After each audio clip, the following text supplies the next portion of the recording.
Kagaya po rin sinabi ni Sister Meds, ano po, first time ko pong dumalo dito po sa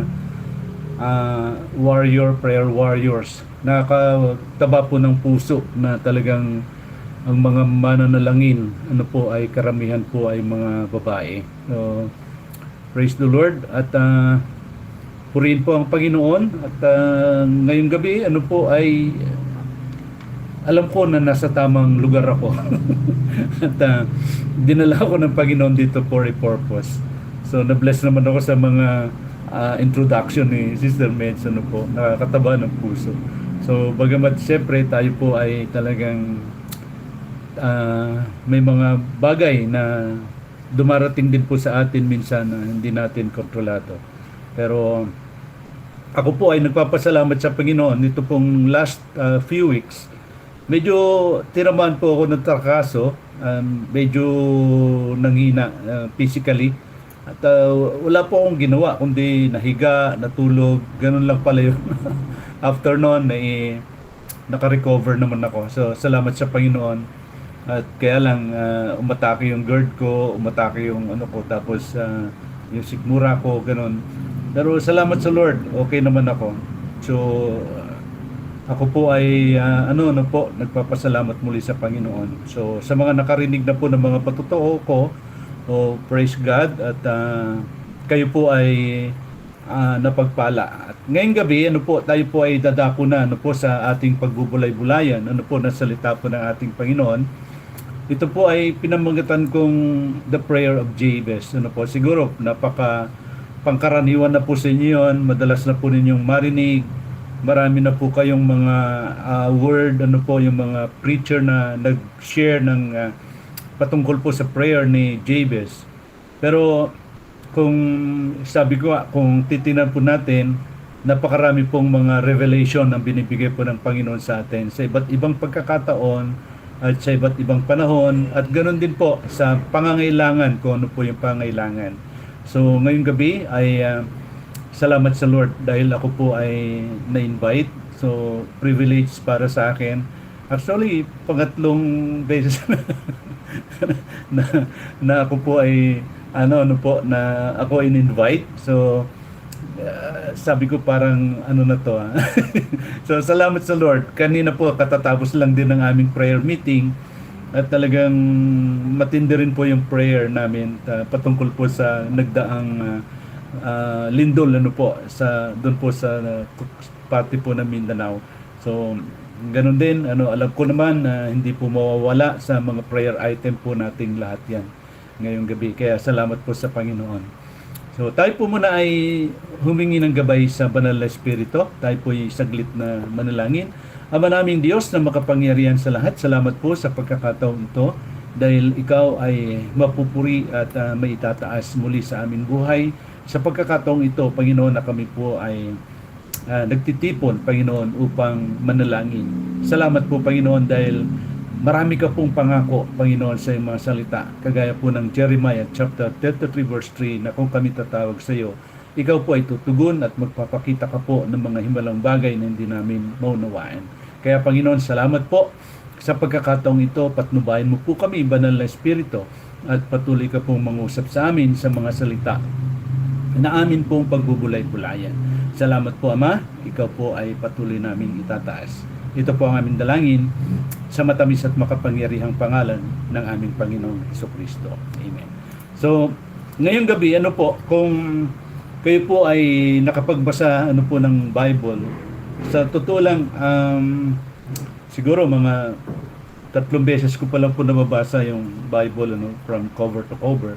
Pero madalas pag nagbabasa po ako ng Bible, para bang pagdating mo sa Chronicles o First Chronicles, parang nakakatamad basahin kasi it's a full of names. Napakaraming mga pangalan na ayaw pong talagang mababasa doon na kung saan parang nakakaboring pagbasahin.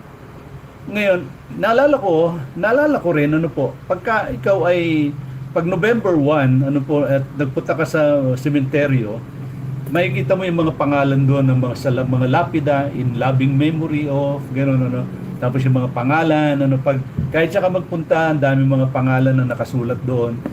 Para katuloy, para katuloy bumabalik dito sa First Chronicles. Ang dami mga pangalan. But there's a name, kumbaga, pagka ikaw ay lalakad, doon sa loob ng sementeryo, merong isang kakaiba kasi mababasa lang natin in loving memory of, ganun, rest in peace, ganun. May mga may mga verses din ng Bible na kino-quote doon. Pero dito sa First Chronicles, pagdating sa chapter 4, merong kakaibang kakaibang mababasa ka. Kaya sabi ko nga, ibang ibang klase, parang there's something in this word na makikita natin. Basahin ko lang po, sabi po ng verse 9, si Jabez ay higit na marangal kaysa mga kapatid niya. Jabez ang ipinangalan sa kanya. Sapagkat sabi ng kanyang ina, masyado akong nahirapan nang ipanganak ko siya. Ngunit nanalangin si Jabez sa Diyos ng Israel at sinabi, pagpalain po ninyo ako, palawakin ninyo ang aking lupain. Samahan po ninyo ako at ingatan sa anumang kasawiang makakasakit sa akin, at ipinagkaloob ng Diyos ang kanyang kahilingan. Wow, ang ganda, no? Yung huli. Gusto ko rin po basahin sa English. Sa NIV, ganito po ang sinabi, dito po sa First Chronicles, ang sabi po dito, Jabez was more honorable than his brothers. His mother had named him Jabez, saying, I gave birth to him in pain. Jabez cried out to God of Israel, oh, that you would bless me and enlarge my territory. Let your hand be with me and keep me from harm, so that I will be free from pain. And God granted his request.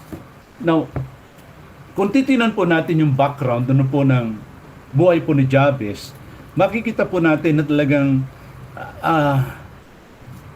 siya ay lumaki ipinanganak siya sa pamamagitan po ng sakit. At siya po ay isinilang na may kasamang sakit.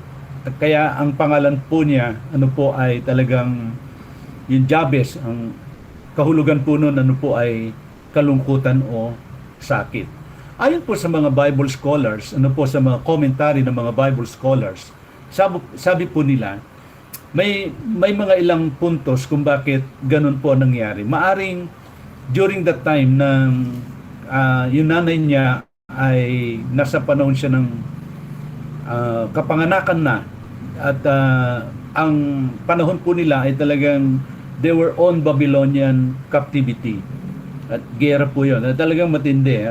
Kumbaga, nilusob po sila ng Babylonia. Kaya during that time, hindi yung sa kanilang pagtakas, ayon po sa mga kanilang commentary, maaring yung nanay niya ay na dapa or whatever na nangyari sa kanya.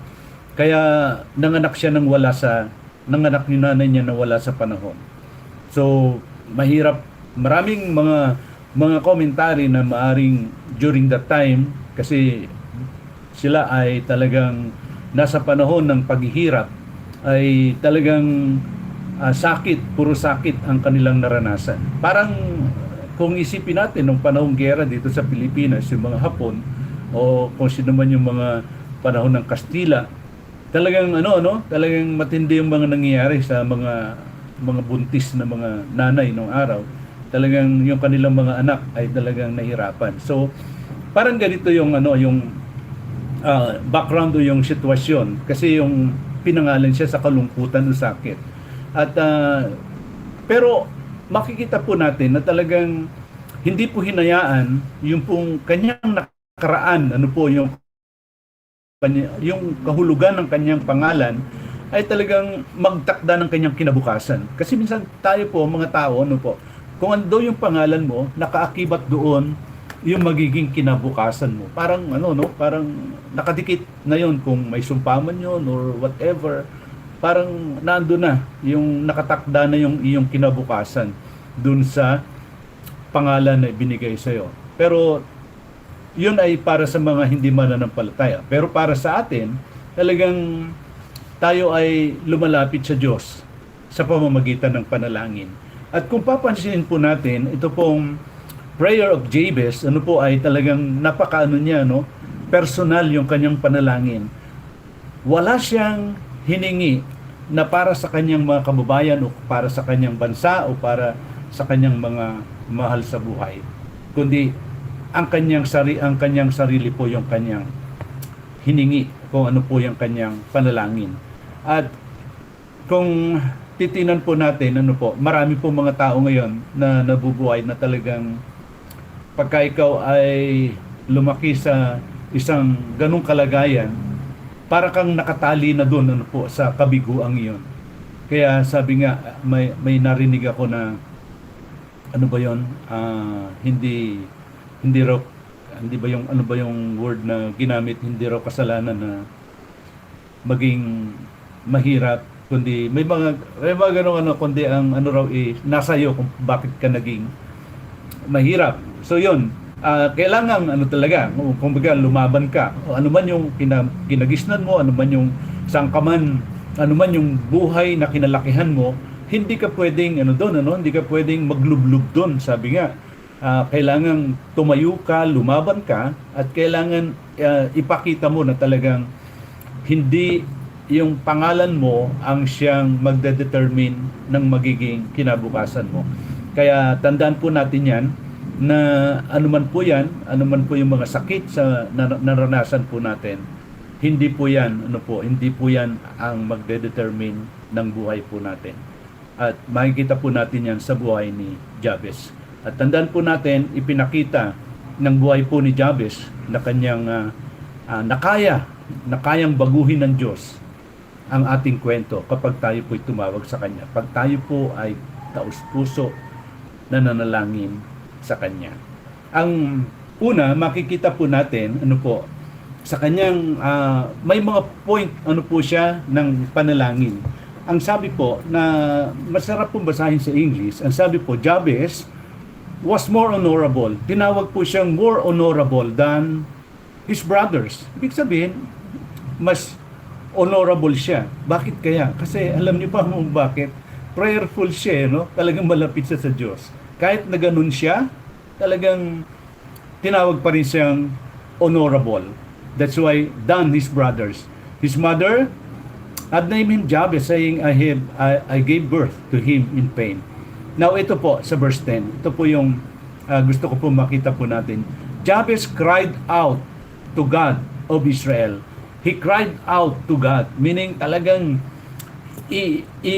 yung puspusan yung kanyang kalagayan. Naranasan niyo na po ba yun na ako po nung araw, hindi po ako lumaking Kristiyano, hindi po ako lumaking born again. Ang background ko po ay Catholic at ako po ay taong simbahan. Ako po kasi ay nag-graduate sa isang Catholic school nung high school at siyempre pag Catholic school ka, tuturuan ka lang lahat ng uri ng panalangin. Ano po, andiyan may nobena, po may Friday, may Wednesday, may Sunday. Kami po ay sumasama sa ako po ay isa sa mga sakristan ng pari. At talagang kung saan may piyesta, kasama kami andun. Pagkatapos makikita mo yung mga pari nasa likod ng bahay, nagiinuman sila. So, may gano'n. Anyway, sabi po dyan, makikita po natin dyan na si Jabez, sabi po dito, Jabez cried out to God. Meaning, he prayed. Ibinigay niya yung the best niya. Kaya ko po kinukwento ito nung high school, ako po ay high school sa isang Catholic school. Ako po ay talagang nananalangin. Marunong na po ako mag-pray noon kasi tinuruan nga kami. And I know in my heart, kahit sa ganung sitwasyon pala, kalagayan, yung ang akin pong buhay na kinalakihan, dahil lumaki po ako na, ang father ko po ay namatay siya when I was 11 months old pa lang. I didn't even recognize his face, hindi ko siya nakausap, at yun po. At lumaki po ako na, ako po ay mapanalanginin. Nagpipray po ako, umiiyak po ako pag nagpipray, nakadapa ako, nagpipray ako, marugdog yung prayer ko. Hindi ko po alam kung bakit ganun. Napakalapit ko po sa ating Panginoon. Kasi sa Catholic Church nga, tuturuan ka ng ganun. Well, maybe that was my stepping stone before I came to Christ, to know Christ. That's why, sabi dito, he cried out to God. Pansinin po natin yung first niya, yung kanyang unang panalangin ay sabi po diyan, "Oh, that you would bless me." Sabi niya, "Oh, that you would bless me." Yung word na "oh", alam niyo po ba yon, yung sa NIV, pag binasa niyo po yon. Sa Tagalog kasi hindi niyo babasa diyan, kundi ang sabi lang niya, "Pagpalain po ninyo ako." Yun yung tapos exclamation point. In NIV, merong "oh", it's something meron kang hinuhugot sa loob mo. Parang, "oh!" Alam niyo yung parang babae na manganganak. Well, sa amin kasi lalaki kami, hindi naman namin naranasan yun. But sometimes, pagka ikaw ay, siyempre naglalabas ka, nagsusolo ka, nasa CR ka, pag constipated ka, there's something na parang gusto mong ilabas. So, parang ang hirap din. Pero ako kasi, 5 yung naging anak namin. Dami, 5. Pero okay lang naman. Nakagraduate naman sila. Yung panganay ko ay doktora. Babae po siya. Kaya okay lang. God bless us. So, yun po. Nakita ko kung paano yung misis ko nung mga anak siya ay talagang sabi ko sobra pala, ang hirap pala. Nasa bingit ng kamatayan. Nga, sabi ng midwife, iri. Parang, there's something in us, na para bang pag nagpipray ka, alam nyo, warrior tayo, prayer warrior tayo Para kang groaning, sabi nga ng Romans chapter 8, na may mga word tayo na hindi natin masambit. It's something like, there is groaning inside that, "Oh Lord!" Parang, "Oh Lord!" I-express mo yung mo. Express mo sa pamamagitan po ng panalangin. That's why, sabi niya, very, very personal yung prayer niya. Sabi niya, "Oh, that you would bless me."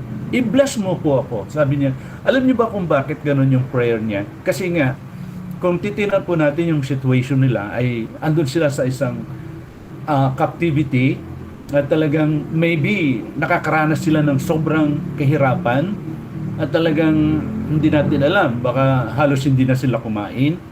Hindi man lamang sila makapag relax o maaaring patago-tago lang sila.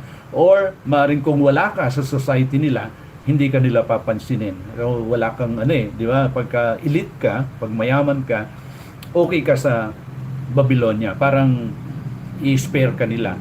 That's why ito yung prayer niya, "That you would bless me, Lord." Indeed, sabi nga, meron pang ganun "Oh, that you would bless me." Kasi talagang sa ngayon, sa totoo lang mga kapatid, ang pinakamatindi po ngayong bagay. Lagi po, alam ko, and I know, lagi rin po nating hinihiling to sa ating Panginoon. The first thing that we are praying is for ourselves. Pinagpipray po natin na, "Lord, pagpalain mo po ako, pagpalain mo po ang aking sambahayan, pagpalain mo po kami." Yung mga ganun bago pa natin ipag-pray yung iba. So, bagamat sabi ng Panginoon bago mo pabigkasin yung mga panalangin mo, alam na ng Panginoon. Pero iba po yung i-declare mo Sabi nga especially in the morning, pagising mo pa lang, sa harapan ka ng pagkain before you eat anything, kailangan mo munang mag-digest ng Word of God. Kung ano yung Word. Kasi yung Word na yan, yung Word of God, ay yan yung pag naging rema yan, from Logos, it will transform into rema, it will manifest. Magmamanifest po yan sa ating mga buhay. That's why, "That you would bless me indeed." Sabi po niya, i-bless mo po ako. At yun po yung madalas nating pinapanalangin din. And I know, lahat po tayo, kasi ang purpose natin kung ba tayo i-bless ng ating Panginoon, hindi po, not for our own, but we want to bless others. Kasi gusto nating ma-bless yung iba Hindi naman para sa sarili natin. Maybe, syempre, sa ating mga buhay kasi, may pamamaraan ng Panginoon kung paano tayo binibless. Maaring pag may negosyo tayo, i-bless mo po negosyo ko kasi gusto ko, Lord, makatulong sa ministry. Yung mga ganun ba? I know, yan yung puso nyo eh. Puso nating lahat ganyan eh. And that is also my heart, yung business namin before na after I left my comfort zone, yung aking company, nung iniwan ko po yon, that you would bless me. Ganun din po yung prayer ko. Bakit? I want, if you bless me, Lord, I will bless those, yung mga tao na nangangailangan din. That's why, sa ministry, talagang I bless my pastor, I bless yung mga taong nangangailangan, nakikita ko na kailangan. That's why, yun po yung yun po yung nangyari sa amin. That's why, one of the thing na napakahalaga, pagpalain mo po ako, sabi niyan, hindi lamang po, tandaan po natin na hindi lamang po material na pagpapala ang hinihingi po ni Jabez, kundi yung pabor ng Diyos. That is the first thing and foremost. At ang pinakamaganda, Jabez, seek first, the blesser and not the blessing. Si Lord muna yung kanyang hinanap. Tandaan po natin yan. At ang kanyang hiningi, kay Lord, ay ang pabor ng Diyos. At yung pagpapala, ay talagang nais niyang hingiin, ay may, pag iningi po natin yung pabor ng ating Panginoon, tandaan po natin, may kasama po yung kapayapaan, kagalakan, na ibibigay po ng ating Panginoon. At pagkayan po ibinigay ng ating Panginoon, mas higit yan sa mga material na bagay na atin pong tinatanggap sa ating Panginoon. Tandaan po natin yan. Kaya, ang pinakamahalaga po talaga ay humingi po tayo ng pagpapala upang maging pagpapala rin po tayo sa iba. Remember this, you cannot give what you don't have. Hindi ka pwedeng magbigay kung wala ka. Siyempre, anong ibibigay mo kung wala ka? Kaya po, dapat, siyempre, kung magbibigay ka, kaya mong magbigay. Kasi meron ka. Hindi ka makakapagbigay kasi kung wala ka. That's why, si Jabez, talagang sabi niya, Lord, bless me indeed. Oh, that you would bless me. Sabi ganon.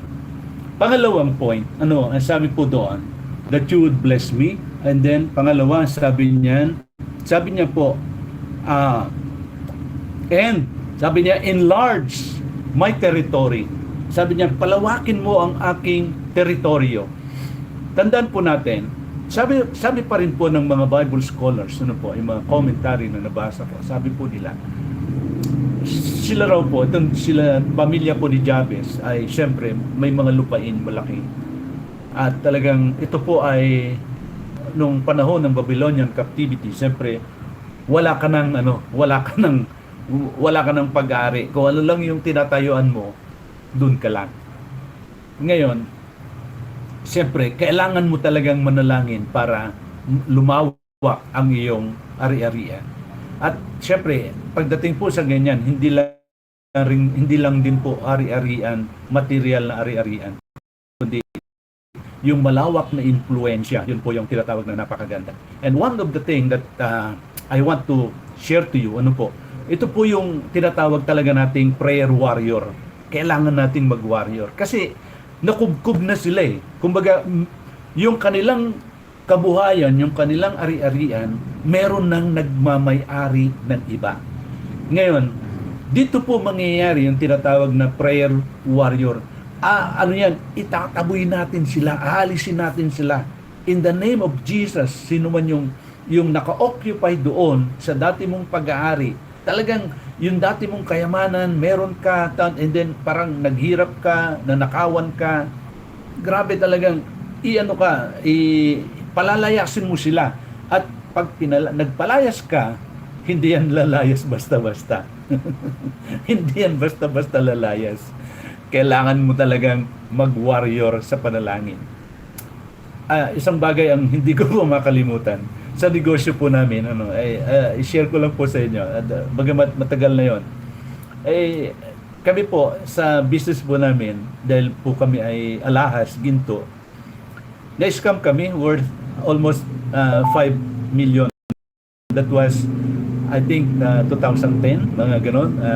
Medyo ano yan, hindi lang 5 million kasi may dumating sa amin. Yeah, winork out kami. I know winork out kami for the period of 1 year. Ang ganda ng transaction nung una, smooth, bayad, ganon, kuha, bayad, bayad, kuha. And then later on, unti-unti na palang winork out kami. And then binigla kami ng 5 million, sabay alis pupunta na Australia.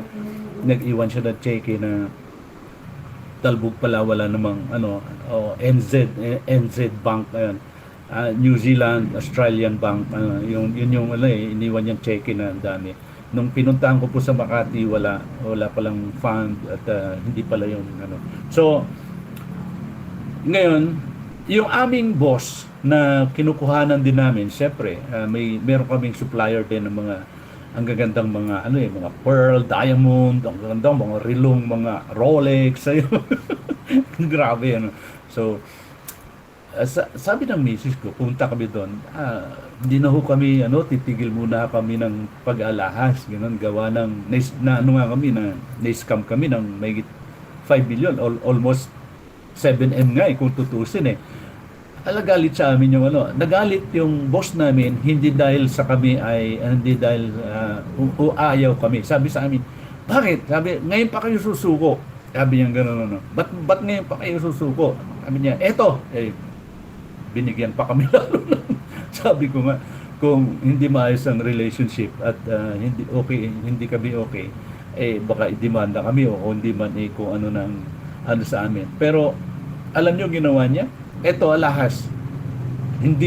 Wag kayong tumigil. Sabi niya, ngayon kayo dapat bumawi.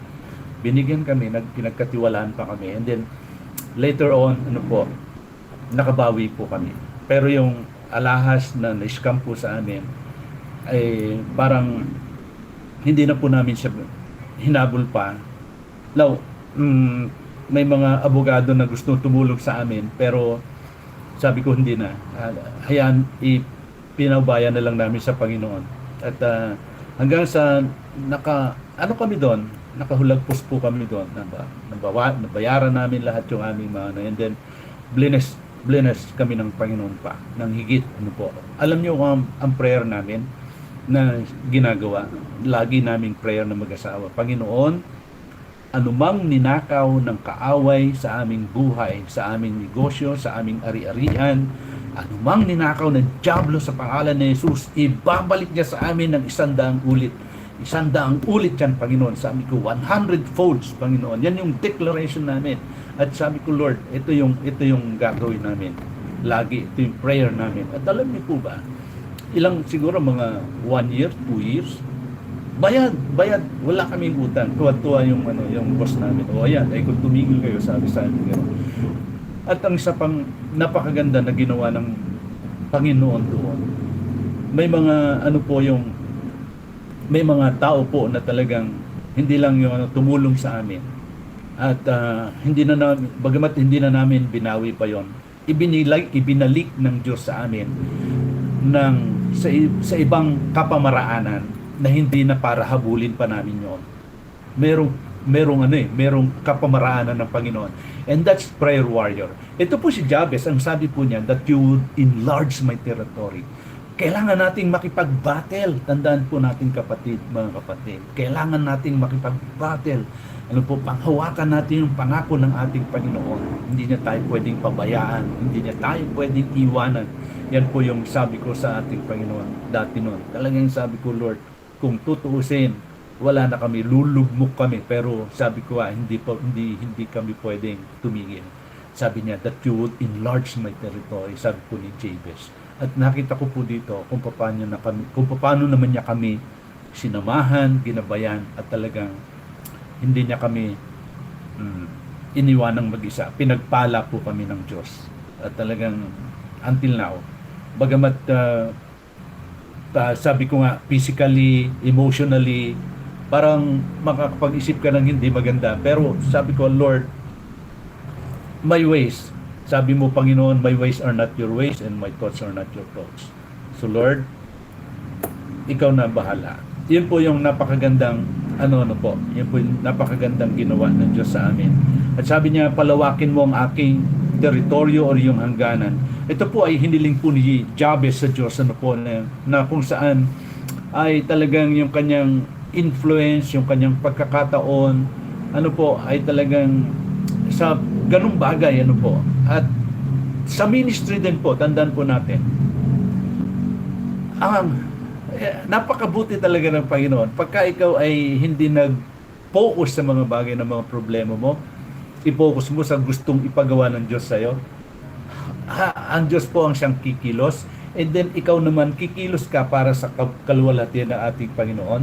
Napakaganda po. Talagang, sabi ko, sige Lord, may mga churches, may mga plant, nakapag-plant pa nga kami ng mga churches, mga ministry, mission kami kung saan-saan. Talagang purihin po ang Panginoon. Kaya lumawak lang, hindi po yung business namin, hindi kami nagpalawak ng business eh. Hindi kami nag-build ng parang empire. Doon lang kami, nakakonsentrate lang kami sa isang lugar. Pero yung ministry, yun po yung namin, pinalawak namin. Kasi doon po sa ministry na yan, may mga yan eh, may mga makakatagpo ka rin mga tao na pwede mong ikwento yung business mo, and then later on sila naman pupunta doon. Yun ba? Oo, alam ko yun po. So, ibig sabihin, may pamamaraan talaga ang Panginoon. Yung influence, po. Tandaan po natin, kapag ang Diyos po nagpalawak ng ating teritoryo, pinapalaki rin po niya. At syempre, ang ating pananagutan, meron din po tayong mga pananagutan. Syempre, pag malaki na yung di ba, meron nga tayong state of asset and liabilities. Pag meron kang asset, meron kang liabilities. Kaya siyempre pag malawak ang asset mo, malaki ang asset mo, malaki rin yung liabilities mo. Kaya nga hindi namin pinalaki yung business namin, ang pinalaki namin ministry. Yun po yung namin, yun yung doon kami nag-concentrate. At kahit maliit lang po yung business namin, maliit yung aming padadagutan doon, liabilities namin. Yung ministry, po, doon kami nag-concentrate. At sabi ko, ito yung totoong teritoryo natin. Nai-enlarge ng Diyos. Kaya during that time, limang church, mga daughter churches, sa iba't ibang lugar, nakapag-plant po kami ng mga ganun. At ang amin pong source o resources, siyempre ang source namin ay wala iba kundi ang Diyos. Ang resources po namin, yung business po namin. At siyempre, nag-resign na ako sa Nestle during that time. So, talagang the Lord, God will provide everything. Tandaan po natin na nais ng Diyos na gamitin tayo upang siyempre makaapekto sa pamilya, sa simbahan at sa community, sa komunidad. Yung ma-impluwensyahan natin sila. At bilang sabi nga ni Jabez sa kanyang panalangin, that you would enlarge my territory, sabi niya, that you would bless me indeed, enlarge my territory. Kasi hilingin po natin sa ating Diyos na talagang gamitin po tayo, gamitin ka kapatid, ng higit pa para sa kanyang kaluwalhatian. Yung higit pa, yun po yung doon eh. Wag po nating limitahan ng Panginoon. Alam niyo po, sabi ko, Lord, hindi ko pwedeng limitahan ang sarili ko. During the time that I resigned, mission kami kung saan-saan, plant and church, develop ng mga pastors, Kaya maraming mga pastors, halos mga pamangkin din namin, sila yung mga naging pastors na. Kaya tuloy-tuloy lang po sila hanggang ngayon, hanggang sa talagang sila po ay lumago. Now, yung pangatlo pong points ng kanyang panalangin, sabi po niya, that you would bless me, that you would bless me, and enlarge my territories. And then sabi niya, let your hand be with me. Alam niyo po ba yung napakahalaga po yung let your hand be with me? Yung presence ng Panginoon, the hand of God represents His presence. Tandaan po natin yan. Yung presensya ng Panginoon, yung kanyang kamay. Di po ba? Sabi nga as long that we are in the palm of the hand of God, we are secure. Di ba? Kasi sabi nga, pagdating sa doctrine of eternal security, eternally secured tayo as long that we are in the palm of the hand of God. Kasi may tendency, tandaan po natin yan, na ikaw mismo aalis sa kamay ng Diyos. And that's bad news. Hindi po yan maganda. Kaya sabi niya, sumaiyo nawa, sumaakin nawa, anong sabi dyan, ang iyong mga kamay. Let your hands be with me. And sabi diyan, that you would bless me and enlarge my territory. Let your hands be with me. Napakahalagang bagay po na talagang ang kamay ng Diyos hingin po natin. Kasi ang kamay po ng Diyos ang siyang gagabay sa atin. And take note, brothers and sisters, ngayong gabi. Alam po ni Jabez na wala pong halaga ang tagumpay kung wala ang presensya ng Diyos. Without the presence of the Lord, there is no victory. Alam ni Moses yan. That's why sabi ni Moses sa kanya, sabi ng Lord, sabi ni Yahweh kay Moses, sabi niya, sabi ni Moses, sabi ni Yahweh kay Moses, sabi niya, sige, mauna na kayo. Paano yan? Pasasamahan ko kayo sa aking mga anghel, sabi niya. At pumunta na kayo dun sa lupang ipinangako ko, sa lupaing dinaduluyan ng gatas at pulot-pukyutan. Ang mangunguna sa inyo, sabi niya, ay ang aking mga anghel, ang aking anghel. Alam nyo, nalungkot si Moses. Bakit? Hindi niya kailangan ng anghel. Sino kailangan niya? Si Yahweh mismo, yung presensya niya. At ang sagot ni Moses sa kanya, sabi niya, Lord,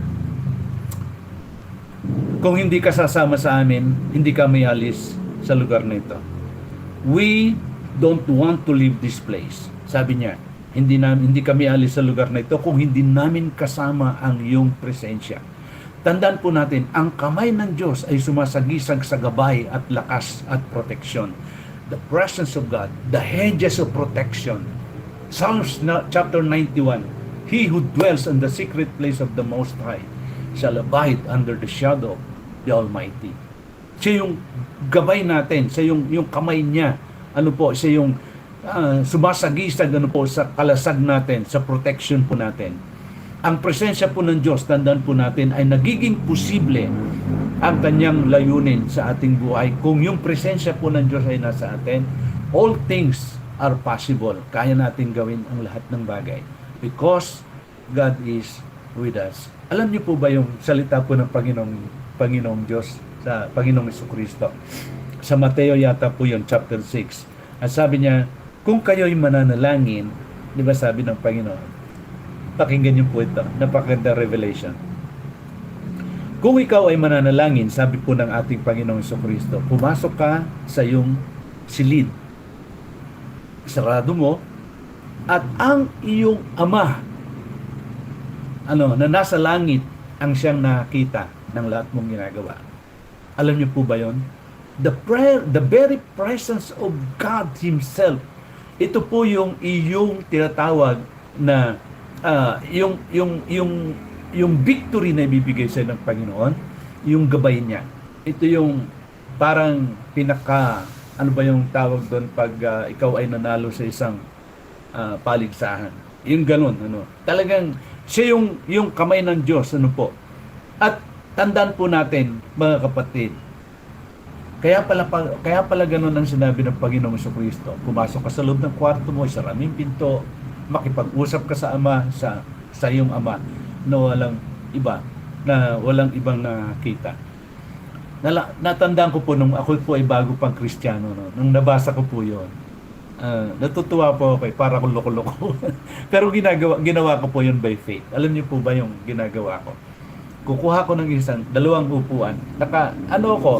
Nakaupo ako sa isa, tapos yung isang upuan iaharap ko sa akin. Habang nananalangin ako, parang nakikipag-usap ako sa aking Ama, sa Diyos Ama. Na lahat, umiiyak ako, Lord, nagsusumbong ako.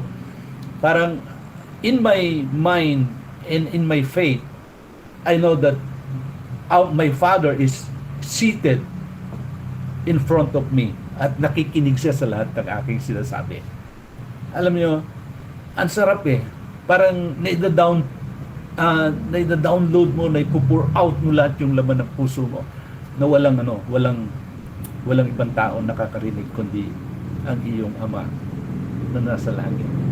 And that is a very precious moment na dapat mong maranasan sa buhay mo. Being a warrior prayer, being a prayer warrior, tandaan po niyan. Napakasarap po niyan na maintindihan po natin. Magtiwala po tayo sa gabay at kapangyarihan ng Diyos araw-araw. Nothing else. Tandaan po natin yan. Ano po? And then, ang sabi pa po ni Jabez, ang sabi niya, let your hand be with me and keep me from harm. Keep me from harm. Sabi diyan, and ilayo mo ako saan daw sa kasamaan upang hindi ako magdulot ng sakit. Sa English, sabi diyan, keep me from harm so that I will be free from pain. From pain.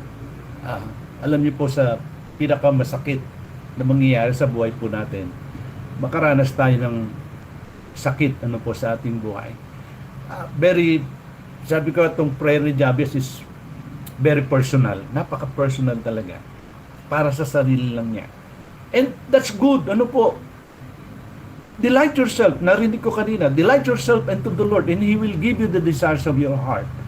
Makipag-usap ka sa Panginoon. Sabihin mo sa Kanya, Lord, ilayo mo po ako sa mga sakit o pagsubok. Ilayo mo po ako sa taong magdudulot sa akin ng masama. Alam po ni Jabez, na may panganib, at tukso sa buhay. Maraming tukso. Ilayo mo po ako sa tukso. Di ba, Luke chapter 11, sabi niya, bring us not to the temptation, but deliver us from evil one. So, that is some kind of prayer, some point of prayers na talagang it is a profound truth na nangyayari po sa ating buhay lahat. Dumadaan po tayo dyan sa pagsubok na mga ganyan. Ilayo tayo ng Panginoon. One of the thing that prayer po namin every morning, kasi nga, na talagang, especially po ngayon, napakarami ng mga taong scammer. pag na-scam ka, medyo, Panginoon, ilayo mo po kami, hindi lang sa sakit at karamdaman, maging sa mga taong, masasama.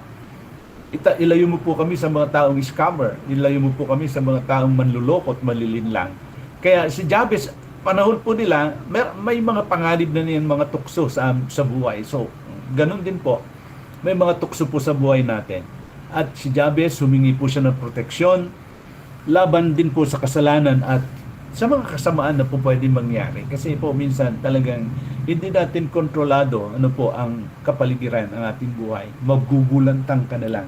But take note, pag ikaw ay, ang buhay mo ay talagang balot ka ng panalangin, kahit anong bagay na nasa paligid mo na gusto kang sirain, gusto kang silain, gusto kang pabagsakin, remember this, hindi sila magtatagumpay. Bakit? Protektado ka ng panalangin. Kasi yun yung hiniling mo sa ating Panginoon. Kaya, humingi po tayo ng, humingi po tayo ng proteksyon, laban sa kasalanan, at kasamaan, kagaya po ni Jabez. Sabi niya, ilayo mo po ako, sabi niya, ilayo mo po ako sa mga kasamaan upang hindi ako magdulot ng sakit. Gusto ko pong linawin to, sa Tagalog, sabi po dyan, samahan po ninyo ako at ingatan sa anumang kasawi ang makakasakit sa akin. Yun po yung sabi po niya. Talagang yung bagay na kung saan yung proteksyon ay napakahalaga kasi hindi natin alam ang ating kapaligiran. Tandaan po natin, ang banal pong pamumuhay ay nag-iingat sa pagpapala ng ating Panginoon. Kung tayo po ay namumuhay ng may kabanalan, tandaan po natin, matuwid. Bagamat sabi nga, nagkakasala pa rin tayo. Pero tandaan po natin, ang Panginoong Jesucristo ay nandyan sa ating buhay. Ang kanyang banal na dugo ay sapat na para sa ating mga kapatawaran ng ating mga kasalanan. Kaya ang banal na pamumuhay ay talagang nag-iingat po yan. Nag-iingat po tayo sa tinatawag na pagpapala ng ating Panginoon. So, ang pinakamasarap, pinakamaganda, manalangin po lagi araw-araw para sa proteksyon at linisan ng puso. Kabanalan, katwiran, talagang lagi po yan nating hingin sa ating Panginoon. At ang sabi po sa huling talata, ang sabi po sa huling salita, and God granted His request. Sinagot po ng panalangin ang kanyang sinagot po ng Diyos ang kanyang panalangin. Sa Tagalog, sabi niyan, at ipinagkaloob ng Diyos ang kanyang kahilingan. Tandaan po natin, bagamat si Jabez ay nagsimula siya sa sakit. Siyempre, iba yung naranasan niya. Nagtapos siya sa pagpapala dahil sa panalangin.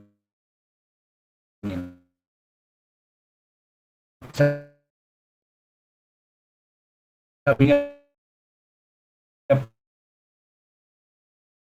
patungo sa layunin ng Diyos sa pagtatagumpay. Tandaan po natin yan, pagtatagumpayin po tayo ng ating Panginoon.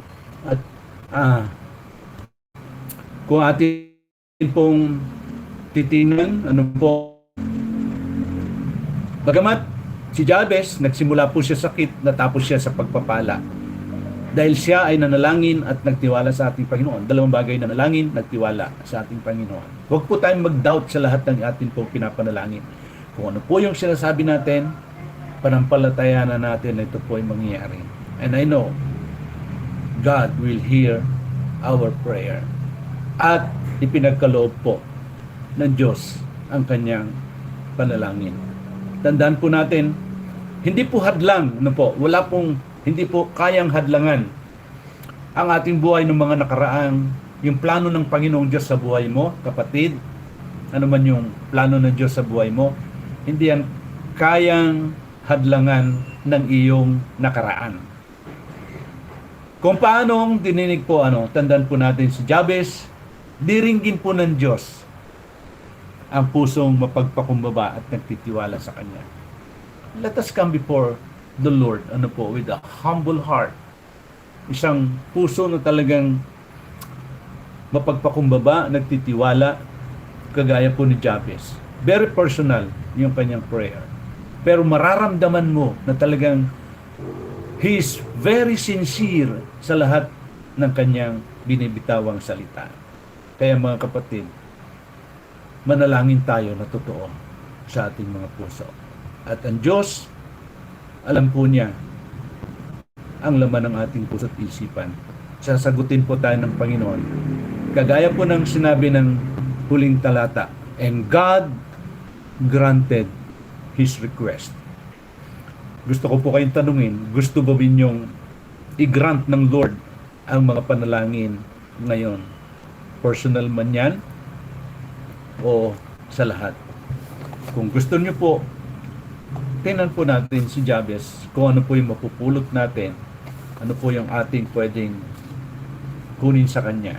Ay talagang siya po ay totoong nanalangin at may taus-pusong pagsunod sa ating Panginoon. So ngayong gabi, as I close, let us pray. Panginoon, salamat po sa buhay, Panginoon, ni Jabez na amin pong napag-aralan. Siya po ay, Panginoon, isang taong mapanalanginin. Dumanas ng paghihirap, pinanganak siya, Panginoon, ng kanyang mga magulang na sa kabila, Panginoon, ng may sakit at karamdaman o may mga bagay na pinagdaraanan. Pero hindi po ito naging hadlang, Panginoon, upang siya, Panginoon, ay magpatuloy lumapit sa iyo na may tapat na puso. Ibinigay niya, Panginoon, yung kanyang sarili upang ikaw ay kanyang katagpuin. Panginoon, ngayong gabi, sa bawat isa, Panginoon, na yung mga anak, anuman po ang kanilang kalagayan, anuman po, Panginoon, ang amin pong sitwasyon ngayong gabi, Lord, i-grant mo po yung aming mga kahilingan. Grant mo po yung panalangin ng iyong mga anak, Panginoon, upang ang mga bagay, Panginoon, na amin pong gagawin, O Diyos, ay makapagbigay ng kalwalhatian sa iyong pangalan. Pagpalain mo, Diyos, ang iyong mga anak sa gabi ito, at nawa, O Diyos, sa amin pong mga narinig na yung mga salita, naging kalusugan ng aming espiritu, naging kalakasan ito sa aming buhay. Purihin ka, Panginoon, sabayin ka at luwalhatihin. Salamat po, aming Ama. Ito po ang aming dalangin at samo sa matamis at makapangyarihang pangalan ng Jesucristo ang aming Panginoon. Amen. Amen. Back to you, Sister Mills.